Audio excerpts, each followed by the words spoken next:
pleasure, I would like to introduce our next speaker for today, who is a charismatic personality full of energy और इनकी life की एक बड़ी simple philosophy है कि life has no remote, so get up and change it yourself. Yes, I'm talking about none other than our eminent guest speaker for today, Mr. Vinod Thakur. Mr. Vinod Thakur started his career in Bombay as a site supervisor in 1986. In 1989, he started his own real estate agency and now he is the CEO of Square Feet Property Consultant Private Limited. He specializes in the marketing of residential and commercial projects spread across Maharashtra and Gujarat and a strong network pan-India through NAR India affiliation.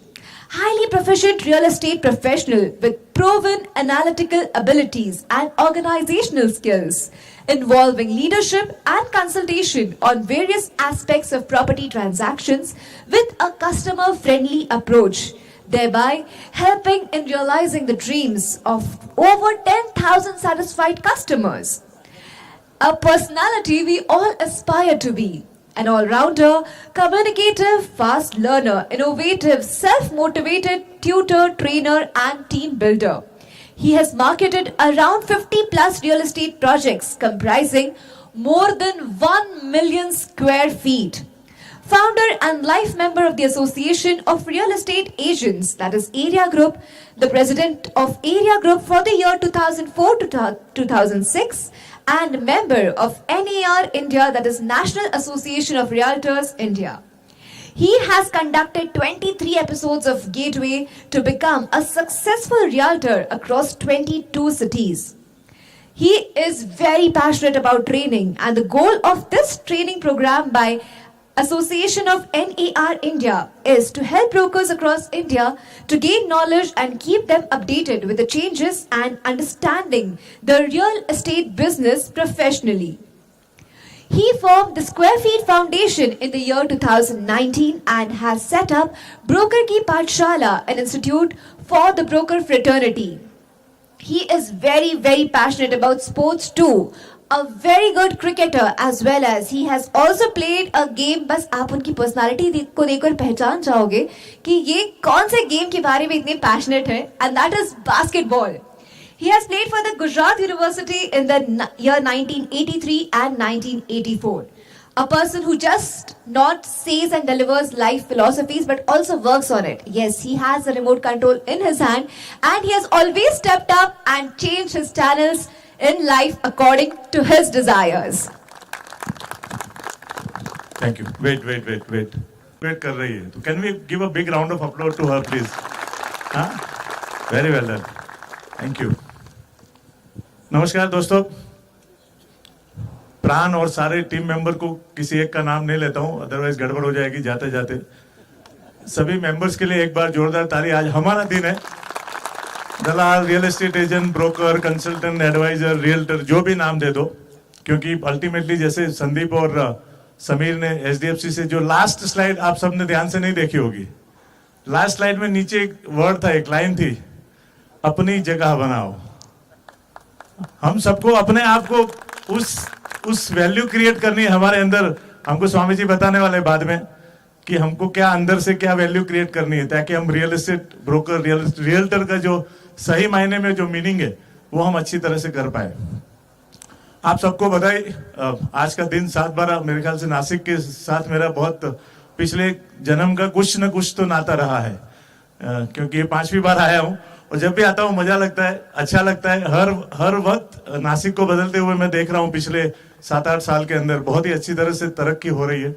और जैसे पिछले speaker ने बताया नासिक के बारे में कि क्या हो सकता है 2030 2040 में, मुझे खुद को मतलब आया तब से शाम से यही लगता है कि एक घर यहाँ पे तो होना चाहिए.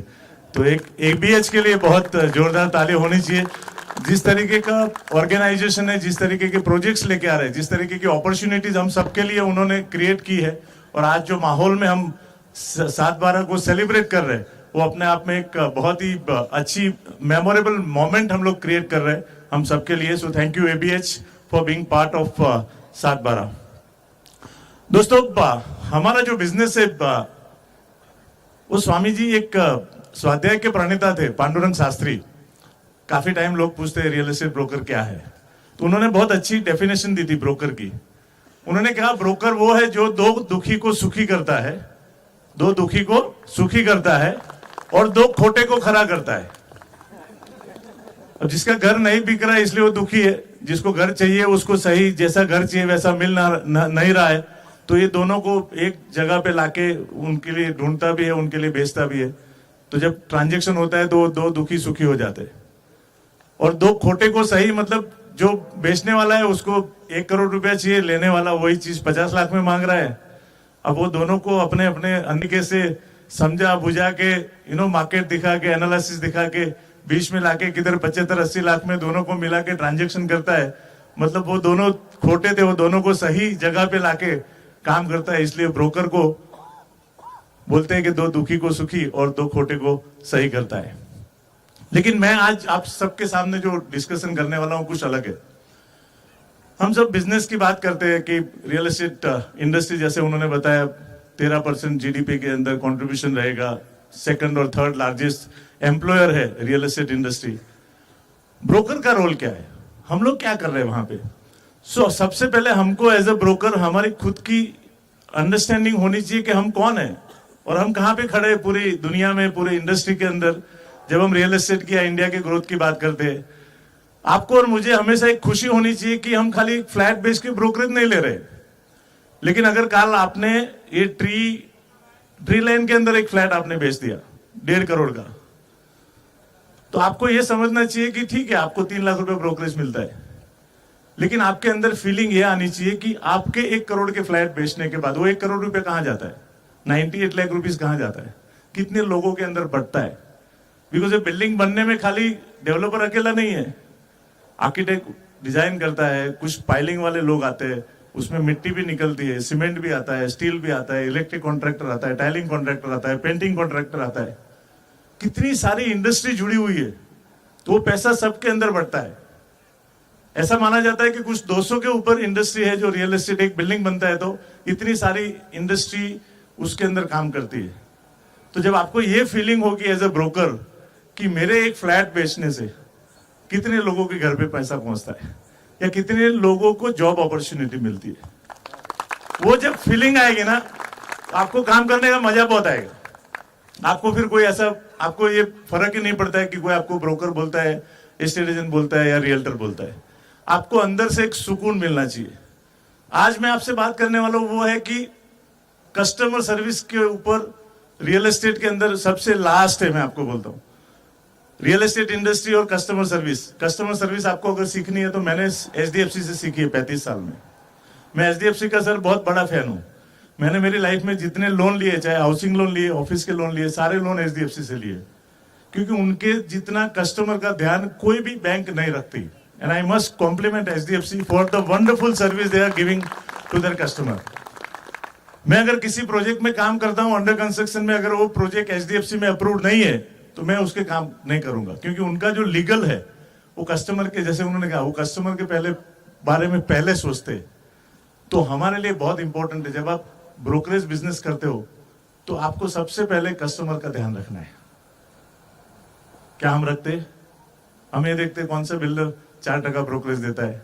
आजकल काफी डेवलपर बॉम्बे में तो एडवर्टाइजमेंट देते हैं सर कि ब्रोकरेज विद इन 1 वीक। सो ये जो फोकस ब्रोकरेज कि हमको 1 हफ्ते में ब्रोकरेज मिलता है, लेकिन वो प्रोजेक्ट अगर सही नहीं है, कस्टमर के लिए सही नहीं है, तो क्या हमको करना चाहिए क्या? सबसे पहले मुझे पर्सनल एक्सपीरियंस हुआ है ये इंडस्ट्री का। जब मैंने खुद अपना मुंबई में पहला घर, आई एम टॉकिंग अबाउट 1987, रेंट पे लिया था। उस जमाने में रेंट लीगल नहीं था, कोई एग्रीमेंट नहीं होता था, और ज्यादा करके महाड़ा के या गवर्नमेंट कॉलोनीज होते थे जहां पे जिनको फ्लैट अलॉट हुआ है वो अपने खुद के रूम में रहता था बॉम्बे में, और वो फ्लैट भाड़े पे देता था जो इलीगल था। तो ऐसा फ्लैट भाड़े पे लेने के टाइम मुझे 3 रेंट ब्रोकरेज देना पड़ा। 1000 रुपया रेंट था और 3 भाड़ा ब्रोकरेज था, मतलब 3000 रुपया रेंट 11 महीने के एग्रीमेंट के लिए। आप सोचो कि कितना तकलीफ होता। मुझे तो तकलीफ हुआ था उस टाइम पे कि यार एक ऐसा रूल है कि आपको 11 महीने के लिए भाड़े पे फ्लैट लेना है और आपको 3 भाड़ा दलाली देना पड़ता है। और मुझे याद है जब मैं फैमिली के साथ में टेम्पो में उस घर के बिल्डिंग के नीचे पहुंचा तो 3 ब्रोकर थे, और ब्रोकर भी ऐसे जिसके गले में चैन है, मावा है मुंह के अंदर, मतलब एकदम टपोरी जैसा लगता था कि अपन किधर एक रेंट आगे पीछे हुआ 10 दिन तो उठा के बाहर फेंक देगा। वही ब्रोकर था उस जमाने में, उसको ही दलाल बोलते थे। तो मुझे बोलता है विनोद भाई ब्रोकरेज पहले देना आप। तो मैं बोला भाई 1500 रुपया रखो, 1500 रुपया 2-3 दिन में देता हूँ। बोले नहीं 3000 रुपया पूरा नहीं होगा तो सामान नीचे मत उतारना टेम्पो में से। एंड बिलीव मी, मुझे वो दूसरे 1500 रुपया जमा करने के लिए तकरीबन 2 घंटा लगा था, और 2 घंटे तक मेरा फैमिली टेम्पो के अंदर बैठा था। तभी मुझे रियलाइज भी हुआ। तो मैंने उसको बोला भी, मैं बोला यार आप ऐसे बिजनेस करते हो, कस्टमर को ऐसे ट्रीट करते हो, आप ऐसे करेंगे तो आपका बिजनेस बढ़ेगा कैसा? बोले हमको नहीं मालूम है, हम 3 जन है, हमको अभी का अभी पैसा लेके खत्म करो। हमारा जो बिजनेस है ना वो इसलिए अनऑर्गेनाइज है, इसलिए लोग हमको रिस्पेक्ट नहीं देते, बिकॉज मुझे लगता है कहीं ना कहीं हम भी है ना कस्टमर को रिस्पेक्ट नहीं दे रहे, और ये हम सबके लिए इंक्लूडिंग मी। तो आज मैं आपके साथ कुछ शेयर करूंगा कि हमको अगर लाइफ में अच्छा बिजनेस करना है, ये रियल्टर वर्ल्ड के उधर जाना है, तो हमको क्या करना चाहिए, कस्टमर के लिए हम क्या क्या नहीं कर सकते। तो मेरा टॉपिक आज का है how to be a customer centric realtor. Customer को हम सेंटर में रख के अपना बिजनेस कैसा करना चाहिए।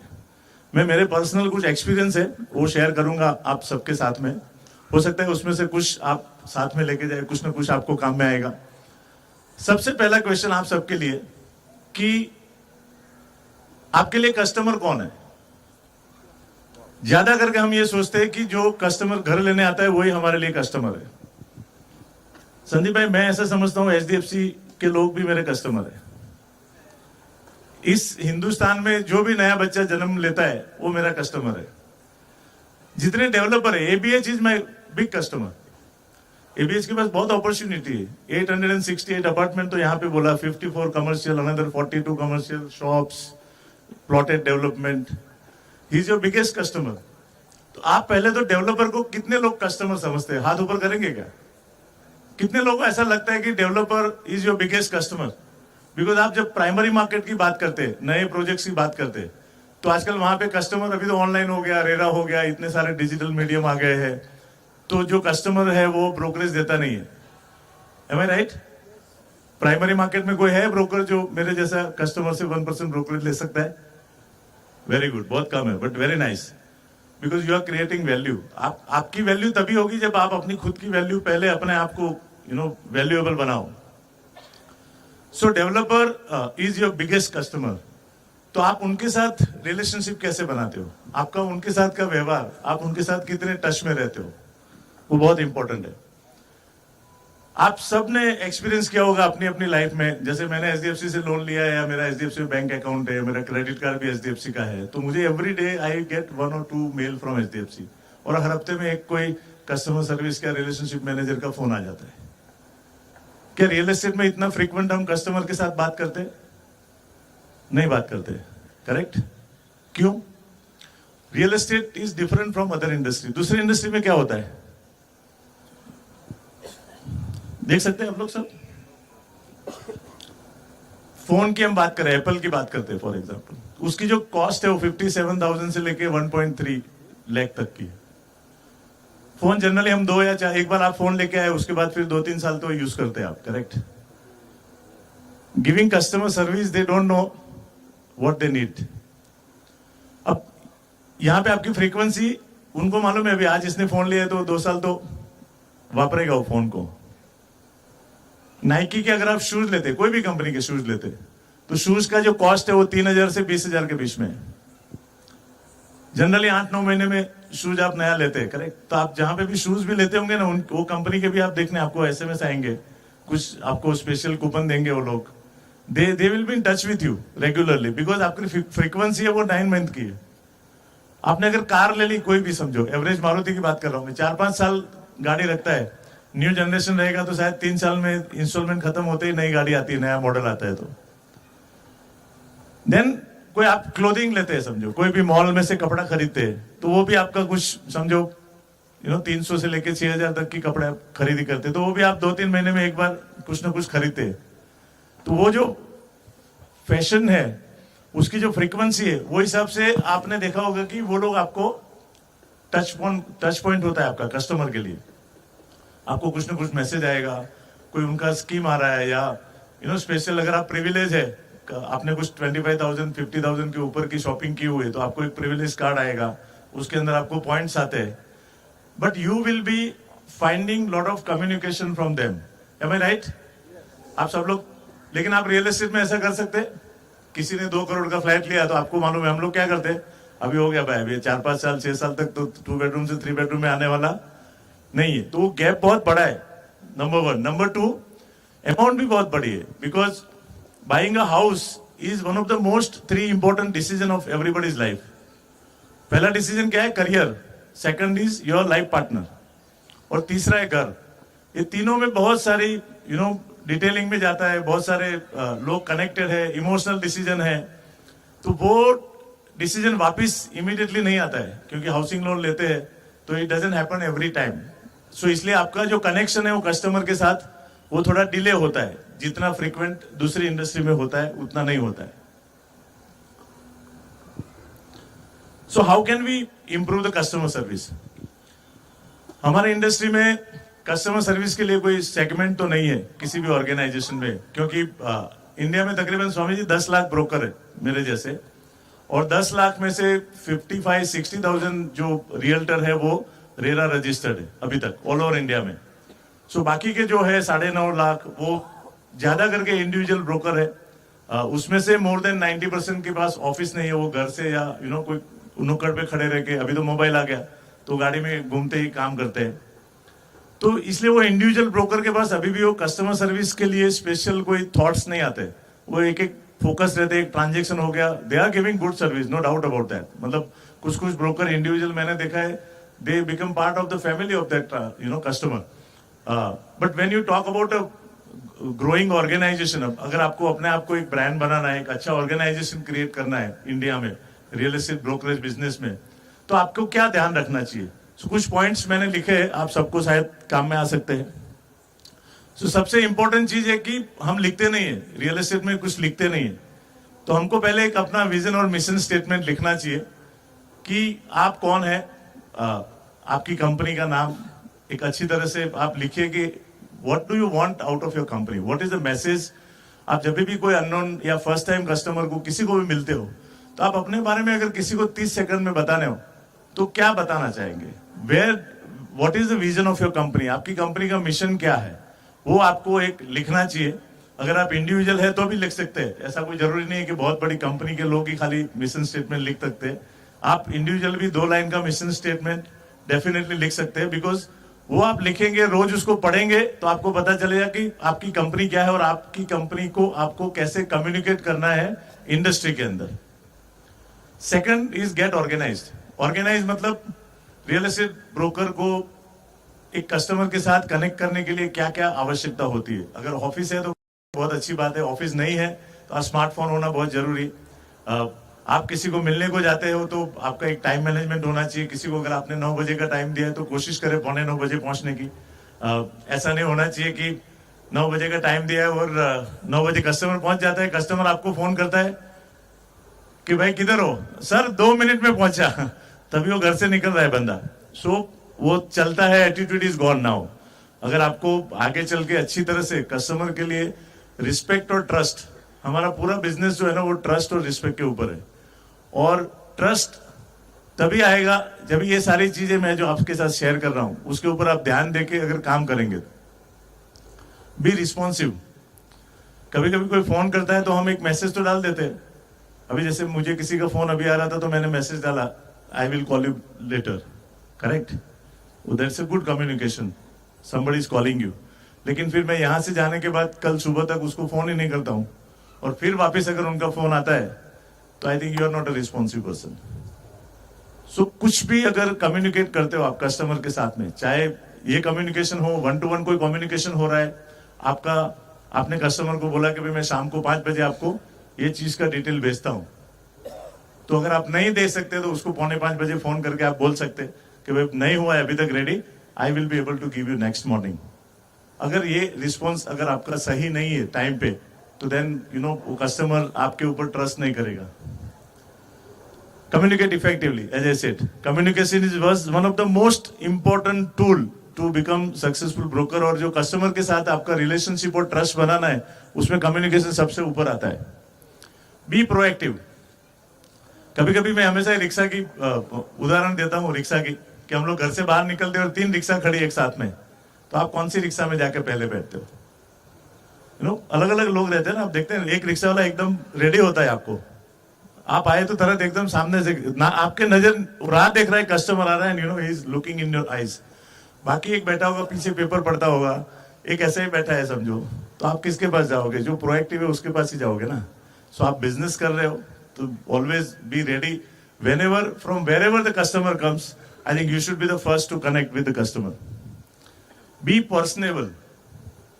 आजकल मैंने देखा है कि कुछ लोग थोड़े सक्सेसफुल होते हैं, यहां से यहां तक पहुंच जाते हैं, स्वामी जी बाद में डेलीगेट करते हैं काम. डेलीगेशन इज गुड, बट जो काम आपका वहां पे जरूरत नहीं है वो काम को आप डेलीगेट करो. बट बिजनेस में जब रिलेशनशिप है, कनेक्शन है, एक कस्टमर ऐसा है जिसको आपके साथ बात करने को अच्छा लगता है, हो सकता है आप उसके साथ थोड़ा पर्सनल होते हो. जैसे रजिस्ट्रेशन की बात करता हूं, आजकल स्टैम्प ड्यूटी रजिस्ट्रेशन में डायरेक्ट कॉन्टेक्ट नंबर दे देते वो एडवोकेट का, वो पार्टी बेचारा उधर जाता है और कभी वो टाइम पे वो बंदा नहीं पहुंचता है, आपका सुबह सुबह में फोन बंद आ रहा है और वो कस्टमर आधा पौना घंटा वहां पे तकलीफ हो रहा है, and then he will never come back to you. वो उसको लगता है कि ये ब्रोकर को मेरी जरूरत नहीं है क्योंकि उसका काम अभी हो गया है. लेकिन आप जब ऐसे मौके पे, these are the opportunities for you. आप पर्सनली अगर आप वहां पे जाते हो या आपके कोई टीम का सीनियर मेंबर जाता है वहां पे कस्टमर को, हम लोग हमारी टीम में अभी भी ये कोशिश करते हैं कि सुबह में 9:30 बजे अगर रजिस्ट्रेशन का टाइम है तो मेरा बंदा उसकी बैग में 3 वाटर बोतल डाल के जाता है. कभी कस्टमर आ गया, कभी वो टाइम, कभी कंप्यूटर का सर्वर डाउन होता है तो वो क्लाइंट को पानी ऑफर करता है. These are small thing, but उसको ऐसा लगता है कि नहीं, you are really taking care of the customer. आप उसको छोड़ो मत, because these are the opportunity. हो सकता है कि these small things matters that will create a great impression about your organization in the mind of the customer. Be professional. Professional का मतलब ये नहीं कि मैं सूट कोट पहन के आके खड़ा रह गया समझो. प्रोफेशनल का मतलब सब चीज में आता है. आपका कम्युनिकेशन से लेके, टाइम मैनेजमेंट से लेके, एटीट्यूड से लेके, आपका बिहेवियर, आप जो बोल रहे हैं वो आपकी बॉडी लैंग्वेज के अंदर आ रहा है क्या? जैसा मैंने कहा कि आप बात तो कर रहे हो कि टाइम पे पहुंचना है, लेकिन आप खुद ही झूठ बोल रहे हो. आप कभी कभी हम अपने टीम के सामने झूठ बोलते हैं. आपकी टीम के सामने किसी का फोन आता है, आप ऑफिस में, और आप बोल रहे हैं बस अभी 2 मिनट में पहुंचा, एसवी रोड टर्न मार रहा हूं. So what kind of professionalism you will create in your organisation? So please be careful about that, so that you care. जैसे छोटी छोटी बात की मैंने, पानी की बोतल की, ऐसे बहुत सारे इंसिडेंट्स आपके करियर में, आपके लाइफ में, आपके डे टू डे हर एक ट्रांजेक्शन रियल एस्टेट में अलग होता है. आई think real estate is the only industry जहां पे आप अगर ऑटोमोबाइल इंडस्ट्री लीजिए तो ऑटोमोबाइल में इंडिया में कितनी कंपनी होगी? 15 मैक्सिमम 15 कंपनी. हर एक कंपनी के पास 3 या 4 मॉडल होंगे, तो 50 या 60 मॉडल के उधर पूरी इंडस्ट्री आ जाती है. आप टेलीकम्युनिकेशन ले लो, अगेन 10-15 कंपनी है मैक्सिमम, 3-4 मॉडल किसी का. There is no industry like real estate industry. Real estate industry में हर एक सिटी एक डिफरेंट है, हर लोकेशन इज डिफरेंट, हर सेलर इज डिफरेंट. अगर आपका 1 माले पे फ्लैट है, एक ही बिल्डिंग में, फ्रंट साइड का अलग बात है, रिवर भी होगा तो अलग बात है, स्टैंड अलोन बिल्डिंग है तो अलग बात है. इंडिया में जितने डेवलपर है, जितनी प्रॉपर्टी है, उतना ट्रांजेक्शन का स्टाइल अलग है. तो आप सोचिए कि रियल एस्टेट ब्रोकर जितना स्किल और एक्सेलेंस दूसरे किसी इंडस्ट्री में, आप चाहे इंश्योरेंस ले लो या फाइनेंस ले लो, कोई भी इंडस्ट्री ले लो, इतनी स्किल और extraordinary power I think real estate broker के पास ही है. Be knowledgeable, this is one of the most important thing. और इसलिए मैंने ब्रोकर की पाठशाला जो शुरू की है, जिसमें बहुत बेसिक जो है रियल एस्टेट मैंने जैसे सीखा 35 साल में, वो मैं 8 कोर्स में सिखाता हूं, जिसमें रियल एस्टेट इंडस्ट्री क्या है, रियल एस्टेट ब्रोकर का रोल क्या है. रेरा के ऊपर एक सेशन होता है, हमारे एचडीएफसी के ही बंदे हैं, हमारे रजनीकांत भाई, वो आके हर एक सेशन के अंदर, एक सेशन पूरा एचडीएफसी का हाउसिंग लोन के ऊपर है. एज ए ब्रोकर हमको मालूम होना चाहिए कि उसके लिए कितने डॉक्यूमेंट लगते हैं. अगर सैलरीड है तो उसके पास कितनी सैलरी उसकी स्लिप होगी, तो उसको कितना लोन मिल सकता है. अगर आपको ये नॉलेज है तो that knowledge will help you to build trust and confidence in the eyes of customer. Customer आज अपने से भी ज्यादा स्मार्ट है। एवरेज बाइंग जो है कस्टमर की इंडिया में, दैट इज अराउंड 28। मैंने जब करियर शुरू किया था तभी 45 थी। तो 28-30 का जो बंदा है वो टेक्नोलॉजी सावी है, मेरे से तो ज्यादा स्मार्ट है। तो वो जब मेरे पास आएगा तो वो सारी रिसर्च करके आता है, इन टर्म्स ऑफ एवरीथिंग। उसको लोन कितना मिलता है वो भी जाके वो कैलकुलेटर में डाल देता है, उसको तुरंत आता है सामने। What additional I can give, I think वहां पे नॉलेज काम में आता है। जो ग्राउंड लेवल का नॉलेज है, real estate is a local business. मैं बंबई में 35 साल से हूँ, लेकिन कल नासिक में आऊंगा तो मैं दूसरे दिन सक्सेसफुल नहीं हो सकता हूँ। क्यों? मुझे नासिक के गलियारों के बारे में कुछ मालूम नहीं, यहाँ के लोग कैसे सोचते हैं मुझे मालूम नहीं, यहाँ के लोगों की बाइंग एटीट्यूड क्या है वो मुझे मालूम नहीं है। Correct? So knowledge is one of the most important thing to connect with the customer और उसका कॉन्फिडेंस बिल्ड करने के लिए। आजकल सीआरएम आ गया। अगर आप आपकी कंपनी ग्रो कर रही है, लोग ज्यादा है, ऑटोमेशन है, you should always use technology as a tool. ऐसा नहीं होना चाहिए कि आप पूरा दिन मोबाइल पे व्हाट्सएप के ऊपर ही हो, बिकॉज अदरवाइज आपकी क्रिएटिविटी खत्म हो जाएगी। टेक्नोलॉजी रहने दीजिए, उसके टूल से उसको हम बिजनेस में, जैसे कम्युनिकेशन में, एक कस्टमर आपके पास आके जाता है इंक्वायरी, तो उसको इमीडिएटली मेल जाता है। जैसे आप लोग कोई स्टोर में से जाते हो, आप पेट्रोल पंप से भी निकलो, अगर आपने कार्ड से पेमेंट किया तो तुरंत थैंक यू का एक मेल आ जाता है और अमाउंट भी आ जाता है, कंफर्मेशन आ जाता है। So CRM is a great way to connect with the customer in continuous way. Make it easy. बहुत प्रेशर लेके कोई बिजनेस मत करना। You should enjoy what you are doing. और वो जो एंजॉयमेंट है ना, जो पैशन है ना, वो आप जब भी किसी के साथ कनेक्ट करते हो, चाहे डेवलपर हो, कस्टमर हो, एनीबॉडी, वो वहां पे कनेक्ट बहुत जल्दी करेगा। Because if you are not enjoying what you are doing ना, तो it is just a mechanical work. उसमें कभी आपकी लाइफ में ग्रोथ नहीं हो सकता है, वो 9 to 7 वाली बात हो जाएगी। Be flexible. I think this is one of the most important thing when you are a service provider. Because जिंदगी में हर दिन आपने, you must be a very good planner, आपके पास नॉलेज भी अच्छा हो सकता है, प्रोफेशनल है, ऑर्गेनाइज्ड है, बट लाइफ में कभी ऐसा होता है कि जहां आपके हिसाब से काम नहीं होता है। So you should have that attitude of flexibility. कभी ऊपर नीचे हुआ तो उसको कैसे आप लेट गो करके उसको आगे कैसे लेके जा सकते हैं। और हमारे बिजनेस में बहुत इंपॉर्टेंट है फ्लेक्सिबिलिटी। Provide value. जैसे मैंने कहा कि आप अपने आप की वैल्यू, आपको मालूम है पहले वो जो मॉडलिंग करके बोलते थे, एडवर्टाइजमेंट में जो लोग आते हैं ना, बोलते क्या करता है, तो मॉडलिंग करता है। और अभी आज समझो कोहली या वो लोग जो ऐड करते हैं उसको हम क्या बोलते हैं, ब्रांड एम्बेसडर। सो वो जो मॉडलिंग टू ब्रांड एम्बेसडर, वो ऐसे ही नहीं बना है, they have created that value.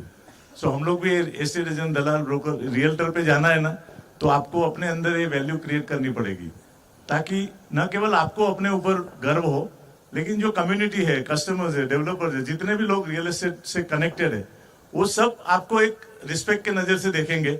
And that depends on you, how you are creating your own value. Be positive. I think real estate broker से ज्यादा पॉजिटिव कोई हो नहीं सकता है, कि जो बंदा आपको जमीन के ऊपर कुछ भी नहीं है और 50 माले का बिल्डिंग, 40 माले का बिल्डिंग सपने दिखा के बेच भी देता है और लोग ले भी लेते हैं। I think real estate broker जितना पॉजिटिव कोई हो ही नहीं सकता है। I don't think there is any other industry कि जहां पे कुछ काम नहीं हुआ है, अभी तक प्लान अप्रूव नहीं हुआ है और फ्लैट बेच के ट्रांजेक्शन कंप्लीट करके आता है broker. Follow up. This one word can be taken for 3 hours, follow up is, अगर किसी का फॉलो अप ठीक नहीं है तो वो कितना भी स्मार्ट होगा, कितना भी ऑर्गेनाइज होगा, कितना भी प्रोफेशनल होगा, he cannot be successful or she cannot be successful. Follow up कैसी बात है ना कि हम लोग रेस्टोरेंट में जाते हैं, करेक्ट? आपकी वेडिंग एनिवर्सरी है और आप एक नए रेस्टोरेंट में चले गए, समझो रेस्टोरेंट में गए और बहुत ताव से अच्छा सेलिब्रेशन है, टेबल बुक किया, और फिर आपने देखा कि खाने में मजा नहीं आया आपको, और फिर आप वहां से आधे के टाइम में छोड़ के निकल जाते हो। वैसा ही कुछ हमारे साथ भी होता है। There are very few restaurant जो वो सोचने की कोशिश करते हैं कि ये बंदा बीच में से उठ के क्यों निकल गया। हमारे पास हमारे सीआरएम सिस्टम में डेली 50 लीड्स आती है, हम उसके ऊपर फॉलो अप करते हैं। हमारे पास कस्टमर आते हैं जिनको हम विजिट करने के बाद 30 कस्टमर को आपने अगर फ्लैट दिखाए, 30 में से 3 ट्रांजेक्शन हो जाते हैं, हम खुश हो जाते हैं। हमने कभी ये कोशिश नहीं की कि वो 27 ट्रांजेक्शन जो नहीं हुए उसका क्या हुआ। वो कस्टमर वापस हमारे पास क्यों नहीं आए? How many of you have done this? बहुत कम लोग करते हैं, मैं आपको बोलता हूँ। अगर आप इसके अंदर थोड़ा डिटेल में जाएंगे, नॉट ओनली दैट, जो कस्टमर ने फ्लैट आपके पास लिया है वो कस्टमर को बाद में फॉलोअप कौन करता है? बहुत कम लोग ऐसे हैं जो आजकल टाइम बहुत लोगों के पास कम आ गया। मैं तो बोलता हूँ आज ब्रोकर कस्टमर को मिलता ही नहीं है। पहली बात तो आजकल कंप्यूटर के ऊपर टैगिंग सिस्टम हो गया है, बड़े बड़े सोशल मीडिया पे ऐड आते हैं, टैगिंग हो गया, डेवलपर के पास पहुंच गया। कोई कोई ब्रोकर तो डेवलपर के नाम से एडवर्टाइजमेंट देते हैं। M I right? डेवलपर के नाम से एडवर्टाइजमेंट देते हो आप। There are big companies who give fund also to broker कि आप हमारे नाम से एडवर्टाइजमेंट दो। I don't know, somehow somewhere we are going wrong in the business, क्योंकि आपको ब्रोकरेज तो मिल गई, आपके ट्रांजेक्शन हो गए आपकी कंपनी में 5, लेकिन आप क्लाइंट को तो मिले ही नहीं। क्लाइंट को पता ही नहीं है कि आपका ट्रांजेक्शन है। शायद आप वहां साइट पे भी पहुंच गए, आपने वो सेल्स वालों के साथ इंट्रोड्यूस भी कराया, but you represented yourself as a developer. So is it right? I think there is some problem. If you want to create your brand, if you really create a value in your own company, I think you should think about this. Because I have been seeing lot of companies, बोलते हैं हमने 100 transaction कर दिए, but वो 100 transaction में आपका नाम नहीं है। So how will you grow? Because आज जो मार्केट है वो एक जैसा नहीं रहने वाला है। कल मार्केट ऊपर जाएगा तो ये टैगिंग मैगिंग सब बंद हो जाएगा। ऑलरेडी अभी 6 महीने से 45 डेज पे आ गया है, क्योंकि डेवलपर के वहां अगर डायरेक्ट सेल्स में फ्लैट बिक रहा है तो ब्रोकर को भी क्यों खड़ा करेगा फिर? And this I am being very naked truth. So as a broker you must understand, if you want to, Ratan Tata ने एक बार बोला था, if you want to go far walk alone, sorry, if you want to go fast walk alone, but if you want to go far walk together. I think it is very important for us, अगर हमको अच्छा business करना है तो आप value create करिए। आप customer के बारे में पहले सोचना, बाद में अपने ब्रोकरेज के बारे में सोचना। बिकॉज जैसा आपने अपने ब्रोकरेज के बारे में सोचा तो कस्टमर आपके पास नहीं आएगा, वो दैट इज डेफिनेटली श्योर। सो वहां पे फॉलो बहुत इंपॉर्टेंट आता है कि आप कस्टमर को हैंड होल्डिंग कहां तक करते हो। Are you doing that till position? But यहाँ तो आपको मालूम, कस्टमर को मालूम ही नहीं कि आपने ट्रांजेक्शन किया है। So this is a new generation transaction happening, but think about it. Though I am coming from a old generation, but I do technology also. But I want to see that if I am doing transaction, there should be my name. Customer must know who am I, and I am there to serve the customer till he gets the keys. So these are the 15 point I thought I'll share with you. How much time I have, sir? Okay. So few slides for you. जो corporate में generally मैं करता नहीं, मुझे तो बिना slide कोई बात करने को अच्छा लगता है क्योंकि यहाँ से निकलती है. But see, when you are putting customers in the center, तो 3-4 बातें बहुत इंपॉर्टेंट है organisation. I am talking about now organisation की, जहाँ पे आपके पास टीम है and you want to create a brand, जहाँ पे कैसे कस्टमर के बारे में सोचा जाता है। सो एम्पावर द फ्रंट लाइन। कभी कभी ये होता है कि मुझे क्या करना है मुझे मालूम है, लेकिन मेरी जो टीम है उनको मालूम ही नहीं है कि कस्टमर के साथ कैसे बात करना है। Correct? I will give you good example. ये कुछ सालों की बात है, तकरीबन मैंने जब फर्स्ट टाइम नासिक आया तो एग्जांपल दिया था। 2015 में मेरे अहमदाबाद ब्रांच में मेरा बंदा, एक क्लाइंट जो वाइस प्रेसिडेंट था कोई कंपनी के, उनको अहमदाबाद में ट्रांसफर हुई थी तो उनको एक बंगलो लीज पे चाहिए था। तो एक डेवलपर का ही बंगलो उन्होंने जाके दिखाया और उनको पसंद आया, उन्होंने टोकन दिया और डेवलपर के बंदे को वो क्लाइंट ने कहा कि भाई हमको किचन थोड़ा कुछ बना के चाहिए। तो उन्होंने बोला ठीक है, इसका इतना एक्सपेंसिस होगा, और टर्म्स नक्की हुआ, बिल्डर से मीटिंग हुआ and they give token amount 10,000 rupees और रेंट पे ट्रांजेक्शन फाइनल हुआ। 1 महीने के बाद किचन रेडी होने के बाद आके उनको डॉक्यूमेंट करना था। अब 1 महीने के बाद उनकी वाइफ ने कहा कि हम पहले बंगलो देख के उसके बाद हम डॉक्यूमेंट साइन करेंगे। सो अगेन मेरे बंदे ने डेवलपर के बंदे को फोन किया, वो बंगलो पे मिला और जब वो बंगलो एंटर किया उसने, तो डेवलपर का जो बंदा था उसके एक हाथ में सिगरेट था और एक हाथ में फोन था, और क्लाइंट अंदर गया और सिगरेट उसके हाथ में है और बंगलो दिखा रहा है कि आप देख लीजिए किचन। वो सिगरेट भी चालू है उसकी और फोन पे भी बात चालू है।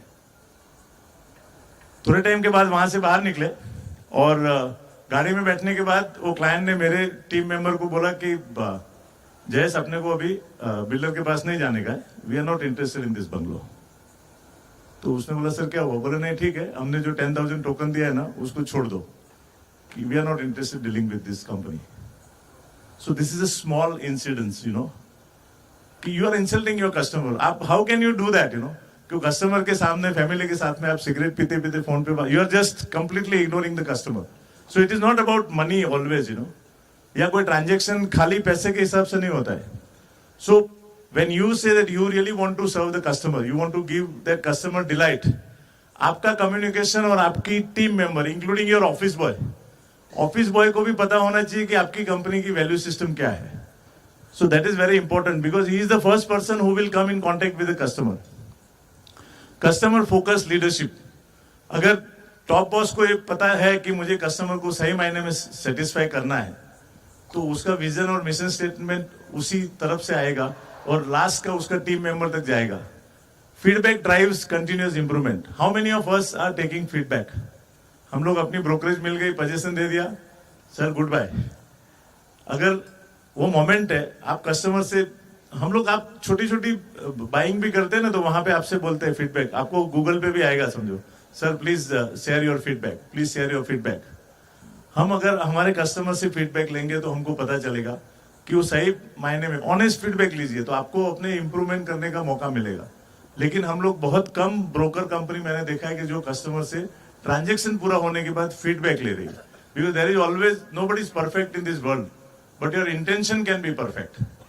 दुनिया में कोई भी आदमी perfect, don't try to be perfect because possible ही नहीं है. बट योर इंटेंशन अगर परफेक्ट है तो वहां पे there is lot of opportunity to improve. Understanding your customer. Communication की बात यहां पे आती है. जब आप कस्टमर के साथ फर्स्ट टाइम इंटरेक्ट कर रहे हैं, चाहे वो डेवलपर है जिनका प्रोडक्ट आप बेचने को जा रहे हैं, तो आर यू फर्स्ट अंडरस्टैंडिंग कि वो क्या बना रहे हैं, उनका विजन क्या है. ऐसा कभी नहीं होना चाहिए कि एबीएस ने एक विजन से ये प्रोजेक्ट बनाया है आपका ट्री लैंड, और आप अपनी स्टाइल से वो ट्री लैंड जाके मार्केट में प्रमोट कर रहे हो. सो क्या होगा फिर? There is a mismatch. जो कस्टमर आपने कुछ बोला है वहां पे ट्री लैंड के ऑफिस में आके उनके ऑफिसर से बात करेगा. So there is no connect. So there should be a complete communication. जो वो बोलते हैं वो आपको समझना है, आप समझ के फिर उस चीज को बोलना है, so that when customer comes to you, उनको वही सर्विस मिल सकती है.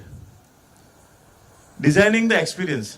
How can you make a moment? I think मुझे ऐसा लगता है कि मैंने ये बात उस आप गए भी अपने स्टैम्प ड्यूटी वाले, मैंने हमेशा रजिस्ट्रार को भी बोला है बॉम्बे में कि यार आप मैरिज रजिस्ट्रेशन के लिए स्पेशल मैरिज होता है, रजिस्ट्रेशन होता है तो हार वार लेके आते हैं, तो ये भी उतनी इंपॉर्टेंट चीज है. जब रजिस्ट्रेशन होता है, इतना बड़ा रेवेन्यू गवर्नमेंट को मिल रहा है कस्टमर से, तो आप ऐसा माहौल क्यों नहीं क्रिएट करते कि वहां पे एक सेल्फी पॉइंट हो, कि डॉक्यूमेंट रजिस्टर हो तो उसको चॉकलेट मिले, एक फोटोग्राफ निकाले, अपना सेल्फी निकाले कि this is the home I dreamed for and I got it today. क्यों नहीं हो सकता है? वो बेचारा लाइन में बैठा है, पंखा भी चालू नहीं है, एसी का ठिकाना नहीं, टॉयलेट का ठिकाना नहीं, और उसमें कभी आधा एक घंटा अगर डिले हो जाता है तो उसको ये लगता है कि यार मैंने क्यों कर लिया है. So I think it is our responsibility as a brokers also to push. अगर आपके जैसे स्टैम्प कलेक्टर सब जगह पे मिल जाए तो I think you can create this in Nashik. I am telling you. मैंने उनको यहां तक बोला कि हमारे पास प्राइवेट डेवलपर है who are ready to give you 4,000 5,000 square feet space free. आपको खाली इलेक्ट्रिसिटी बिल भरना है. What you have to do is आप खाली हर डॉक्यूमेंट के पीछे 250 रुपीज सर्विस चार्ज उनको दे दो, तो वो वहां पे आपका स्टारबक्स भी रख देंगे, एक कंप्यूटर वाला रूम भी रख देंगे, वहां पे बहुत सारे चॉकलेट्स होंगे, एक सेल्फी होगा, जो भी कस्टमर का रजिस्ट्रेशन होगा वो डेवलपर होगा, सेलर होगा, बायर होगा, फोटो लेंगे, सेलिब्रेट करेंगे, खाना खाएंगे वहां पे. So that will be the income for that land owner. So it is win win for everything. So I think हम एज ए ब्रोकर जब किसी को आप घर देते हो ना, बहुत इंपॉर्टेंट डिसीजन है साहब, वो मोमेंट को कैप्चर करो. आप कहां पे भी अगर रीसेल का है, रेंटल का है, डू समथिंग क्रिएटिव, और उसका फोटोग्राफी एक जर्नी के रूप में रखो. आप 1 साल के बाद उनको वापस भेजो फोटोग्राफ कि सर 1 साल पहले आपने दिस इज आप जैसे 7-12 कर रहे हो ना, वो क्लाइंट का आप एनिवर्सरी करो ना, this is the day you got a house from us. Believe me, अगर आपने कंटिन्यूअसली किया ना, वो कस्टमर आपको साल में कम से कम 3 रेफरल भेज सकता है. So think about this. So 4 best practice as a broker when you are coming in touch with the customer. Make the first best impression. First impression because it is correct. आप जब पहली बार किसी को मिल रहा है, आपको पता नहीं कौन है, उनको पता नहीं कौन है, डोंट बी जजमेंटल। बट उसमें सबसे इंपॉर्टेंट क्या आता है? टाइमिंग। अगर आपने किसी को 8 बजे का टाइम दिया, 8 से पहले पहुंचो। So that is your first impression, your time, मतलब you respect the time. Second, आप अच्छी तरह से, ये नहीं कि आपको सूट पहन के जाना है, आप जो भी कपड़े पहनो स्वच्छ, गांधी जी बोलते थे ना, आपके पास जो है लेकिन ठीक ठाक अच्छी तरह से पहन के किसी के सामने जाओ। आपका जो बात करने का तरीका है, आप किसी के शेक हैंड करते हो तो भी अच्छे से, मतलब आपका एटीट्यूड, बिहेवियर, कैरेक्टर, ये तीनों चीज उसके अंदर। और D stand for discipline. Put relationship first, जैसा एचडीएफसी ने बताया। मैंने बहुत सारे लोगों को बहुत पैसा कमाते हुए देखा है रियल एस्टेट में, लेकिन वो रिलेशनशिप के नाम पे जीरो है, वो खाली पैसा ही बनाया है समझो। तो पैसे को क्या करोगे आप? एक लिमिट के बाद पैसा कुछ नहीं कर सकता है आपके लिए, करेक्ट? हाँ, खाली वो हॉस्पिटल का बिल भर सकता है। So think about relationship first. Real estate is all about relationship. Technology कितना भी आ जाएगा ना, end of the day relationship is going to win the business for you. Customer data segment. आजकल कॉल सेंटर का बहुत जमाना आ गया है, and I personally hate call centre in real estate, specially for example. हमारे पास कुछ डेटा है, जो कस्टमर आके गए, जिन्होंने फ्लैट लिया है हमारे पास, आप उनको अगर रोज परेशान करोगे कॉल सेंटर से, भले वो आपके नाम से नहीं जा रहा है, दूसरे डेवलपर के नाम से जाता है, लेकिन वो कस्टमर डिस्टर्ब होता है, बिकॉज उसको कुछ लेना देना नहीं। आपको और हमको भी कितने फोन आते हैं सुबह से शाम तक, करेक्ट? तो हम भी फ्रस्ट्रेट हो जाते, बिकॉज आप जब किसी को फोन करते हो, this is a big buying. ये आप 500 रुपए का शर्ट नहीं खरीद रहे, करेक्ट? शुरू में अच्छा लगता था, कोई लड़की का फोन आता था, sir would you like to, we would like to give you loan, तो अपने इंडियन लोगों को बहुत लगता था, अरे अपने को पैसा देते, अपना क्रेडिट बढ़ गया। और लड़की का फोन आता तो ध्यान से सुनते भी थे समझो, वो अलग बात है। कस्टमर को ज्यादा फोन मत करो, मैं आपको बोलता हूँ, बिकॉज ये एक बाइंग होती है ना, उसके बाद आप उनके साथ कनेक्शन में रहो। दिवाली है जैसे, हम लोग तो गुड मॉर्निंग मैसेज बहुत भेजते, सब बहुत मैसेज जाता है, मतलब बंदा खुद बोलता है टाइम मैनेजमेंट रहो, खुद का टाइम का ठिकाना नहीं है। सो गुड मॉर्निंग मैसेज, ये ज्ञान व्हाट्सएप का, वो कस्टमर को मत भेजो, मैं आपको बोलता हूँ, वो कस्टमर आपको ब्लॉक कर देगा। Best way to connect with the customer, आप कुछ अच्छे दिन है, उनको पर्सनली फोन करो। मैं तो बोलता हूँ उनको फोन करके ये पूछो कि सर 3 महीना हो गया आप वहां पे शिफ्ट हो गए, I hope everything is okay, can I help you anything, अगर कुछ शॉर्ट कमिंग है तो। एंड आई गारंटी यू, ये जो कस्टमर है ना, वो आप उनके दिल में बस रहे हो। So I think that is more important than call center. Data का सेगमेंट करो आप, आपके पास जितना डेटा है, आपको मालूम है आपको इतने करोड़ के नीचे का फ्लैट है, कोई इन्वेस्टर है समझो, किसी का रिक्वायरमेंट है, बेस्ड ऑन विच आपके सीआरएम में उसको डेटा रखो, उसके हिसाब से कोई अच्छे प्रोजेक्ट्स आते हैं तो आप उनको मार्केट इंटेलिजेंस शेयर करो ना, मार्केट में क्या हो रहा है, कोई अच्छा नॉलेज शेयरिंग आप भेजो किसी को। अभी जैसे मैं ब्रोकर की पाठशाला मेरे कस्टमर को भेजता हूँ तो उनको अच्छा लगता है। मेरे 3 कस्टमर ने उनके बच्चों को ब्रोकर की पाठशाला में स्टूडेंट के तौर पे भेजा है। So that's a good way. You are not selling the product, you are not doing business. आप anything, if you want to be respectable in your with your customer, आप वो कस्टमर को ऐसी इंफॉर्मेशन भेजो जो बिजनेस के लिए नहीं हो, बिकॉज जहां पे भी एक्सपेक्टेशन आता है वो बिजनेस हो जाता है, वहां रिलेशनशिप नहीं आती है। Relationship is beyond expectation, so this is very important. Connect company culture to customer outcomes. आपका कंपनी का कल्चर जो है ना, वो ऐसा होना चाहिए कि वो कस्टमर भी आपके साथ, they should be part of your family. मुझे 34 साल हो गया इंडस्ट्री में। मेरा जो पहला कस्टमर है वो अभी भी, मेरा कभी भी कुछ इवेंट होता है तो मैं उनको ऑफिस में बुलाता हूँ, उनके हाथ से केक कटिंग कराता हूँ, तो उनको इतना अच्छा लगता है। उनके 3rd जनरेशन भी अभी मेरे से प्रॉपर्टी ले रहे हैं, बट वो एक कनेक्ट है, एक रिस्पेक्ट है, रिकॉग्निशन है। मार्केटिंग के अंदर बहुत इंपॉर्टेंट है कि आप ऐसी कोई गिमिक्स मत करो कि जिसके अंदर सच नहीं है। बहुत सारे लोग ऐसे मार्केटिंग करते हैं। सबसे पहले as a broker, don't market any product which is not RERA registered. चाहे कितना भी बड़ा बिल्डर हो, कोई भी हो, बट रेरा रजिस्टर अगर नहीं है तो as a broker we should not market that product. The moment you send that communication to any customer, और वो कस्टमर अगर आपको पूछता है कि रेरा रजिस्टर है क्या और आप बोलते नहीं है, तो आपका रिस्पेक्ट, रिलेशनशिप वो वहां पे खत्म हो जाता है। सो मार्केटिंग आइडियाज जो है ना, वो बहुत स्ट्रांगली लॉन्ग टर्म के हिसाब से आपको प्लान करना चाहिए। Stay connected with your customer bye either sharing the, जैसे मैंने बोला, राइट इन्फॉर्मेशन, उनकी फैमिली में अगर कोई बच्चों ने कुछ अचीवमेंट किया है तो कॉन्ग्रेचुलेट करिए उनको. Annual newsletter, calendars, diaries, this are very good way of being touch with customer, because आप उनको इंपॉर्टेंट समझते हो इसलिए आप उनको डायरी भेजते हो, आप उनको कैलेंडर भेज रहे हो, which is useful and through which you are also sharing your information. It is up to them how much time they want to see that, what you are doing. It is like, let them know what kind of growth your company is doing. Spend more on client retention than acquisition. बहुत कम लोगों को मैंने देखा है कि वो जो client को रिटेन करने के लिए ज्यादा मेहनत करते हैं. उनको ऐसा लगता है कि 5-6 साल के पहले बंदा आने वाला नहीं है.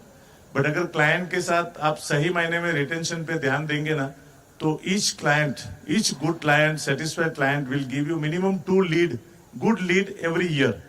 और अगर आप उसको रिकॉर्ड में प्रॉपर डेटा मैनेजमेंट में उसको करो और उस क्लाइंट को आप रिकॉग्नाइज करो at special event, you know, you can have a get together and invite them in front of other customer. You just recognise them that sir, just because of your referral we could do this much business. Give some memento to you so that other customers who they will also think, अरे यार इसको recognize किया तो हमारे पास भी कोई आएगा तो referral देना चाहिए, you know. And people are really looking for recognition. So these are about sorry. So हमारे इंडस्ट्री में 3 तरीके के कस्टमर आप टैप करते हैं. One is primary market. Primary market मैंने जैसा ज्यादा करके सोशल मीडिया पे ज्यादा कस्टमर है, उनके साथ कनेक्शन बनाना बहुत टफ है. It is not easy to build relationship with them, but these are few slides. What I am going to do is, ये मेरा presentation पूरा छोड़ दिया है. Kindly share with everyone because time बहुत कम है, मुझे गुरुजी को सुनना है. Primary market, secondary market और rental market. So these are the 3 market जहाँ पे हम लोग as a broker काम करते हैं. वहाँ पे आपको customer service के लिए क्या क्या करना चाहिए वो सारे points इसमें लिखे हैं. जैसे मैंने हमेशा कहता हूँ कि आप वही चीज बेचो जो आप खुद खरीदोगे. सिंपल है. आप जैसे उन्होंने कहा था, मैंने रेंटल के अंदर भी आप किसी को फ्लैट देते हो तो जस्ट किसी का एडवर्टाइजमेंट से आ गया 25,000 का रेंट है, क्लाइंट को पसंद आया, आधार कार्ड देख लिया, नहीं. आप देखो कौन है, उनकी फैमिली में कौन है, कहाँ पे काम करते हैं, कहाँ से आए हैं, यू नो. आजकल गूगल में सब चीज मिलता है. आप कस्टमर से बात करते हो तब तक आप कंप्यूटर में अपने मोबाइल पे उनका नाम डाल के गूगल में चेक कर सकते हो. देयर आर कंपनीज जहाँ पे बड़े ट्रांजेक्शन है आपके कमर्शियल के. You must take help of those company who give you the reports. They charge you 15 to 25,000 rupees. आप नाम देंगे वो कंपनी का, पूरा उसका कुंडली निकाल के देगा आपको. उनके ऊपर कोई केसेस चल रहे हैं, ईडी के केस है, कुछ भी है. बहुत सारे ऐसे केस हो रहे हैं जहाँ पे क्लाइंट भी फंसता है, ब्रोकर भी फंसता है. और सर 3-3, 4-4, 5-5 साल तक वो प्रॉपर्टी अटैच हो जाती है, उसके ऊपर केस चलता है, उसको रेंटल नहीं मिलता है. It is not a easy job. So as a broker it is very important responsibility of us. यहाँ पे आप में डिफरेंशिएशन आता है कि आप अपने क्लाइंट का सब तरीके से, कि अगर आपका खुद का प्रॉपर्टी रेंट पे देना है तो आप इसके ऊपर कितना प्रिकॉशन लेंगे, वो ध्यान रख के अगर आप काम करेंगे ना, तो I think you can build a good customer base.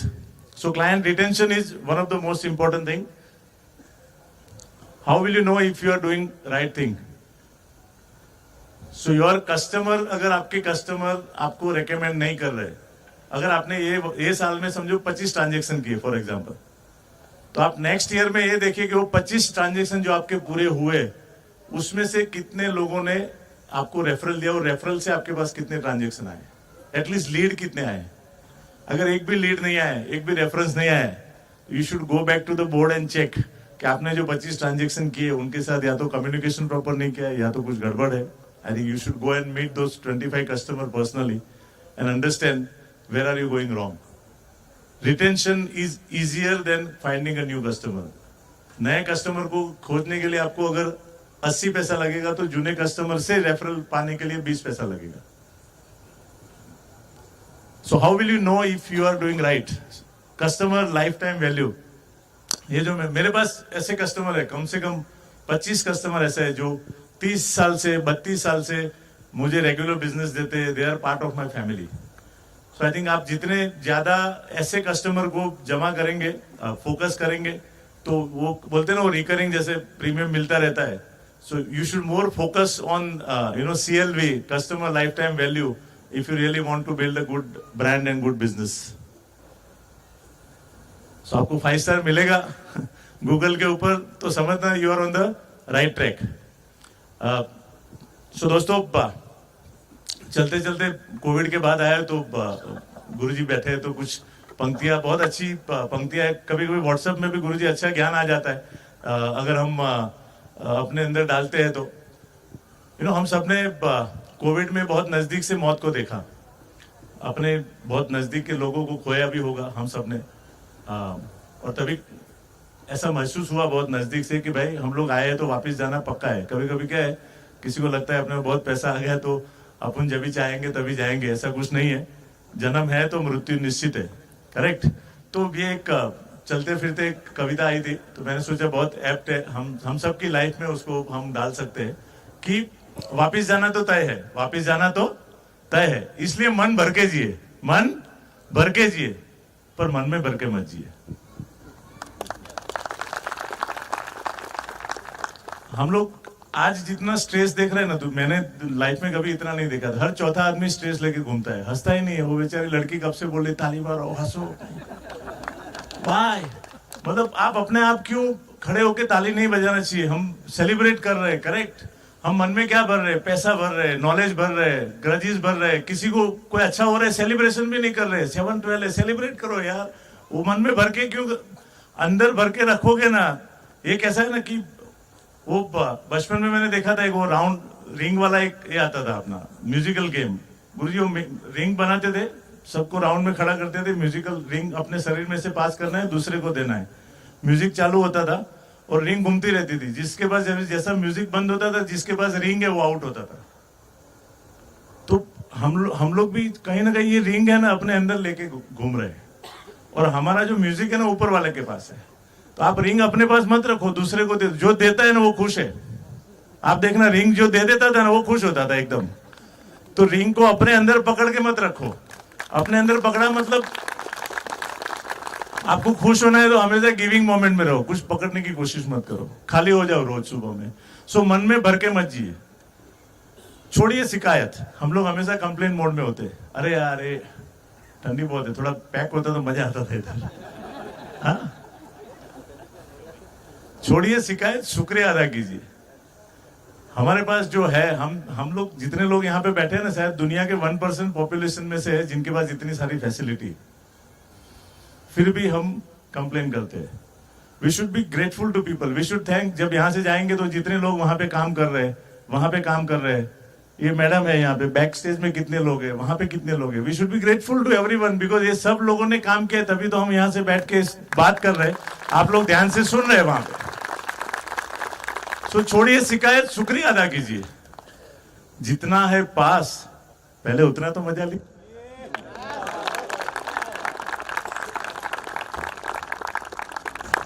हमारे पास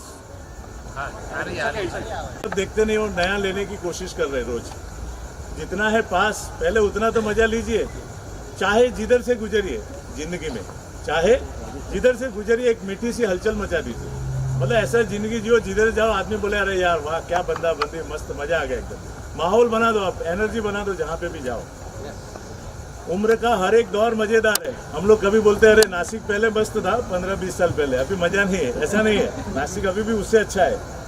उम्र का हर एक दौर मजेदार है.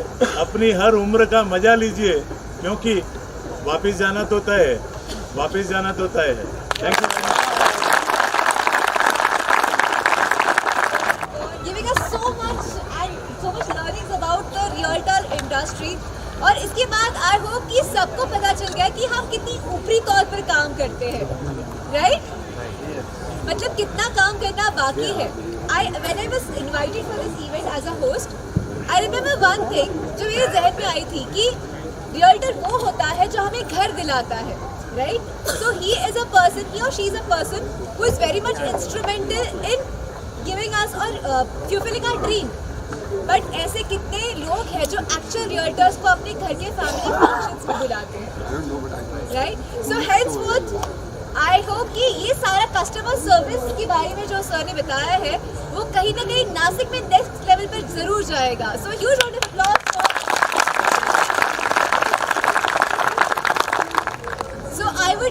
like to call upon the stage Mr.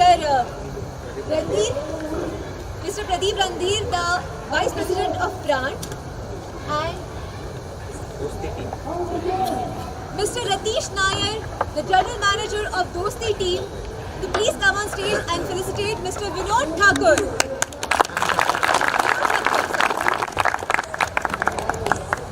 Photo बराबर आएगा ना भाई?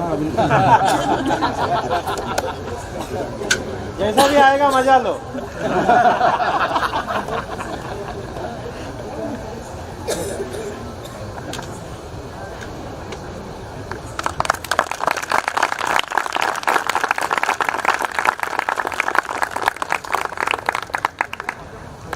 Thank you so much, Vinodji. And अधिक प्रॉपर्टी पाहण्यासाठी propertymaharaष्ट्र.com ह्या पोर्टलला व्हिजिट करा। हे चॅनल लाईक, शेअर व सबस्क्राईब करायला विसरू नका। तसेच प्रॉपर्टी महाराष्ट्र हे फेसबुक पेज लाईक, शेअर व फॉलो करा। पुन्हा भेटूया नवीन व्हिडिओ घेऊन। धन्यवाद।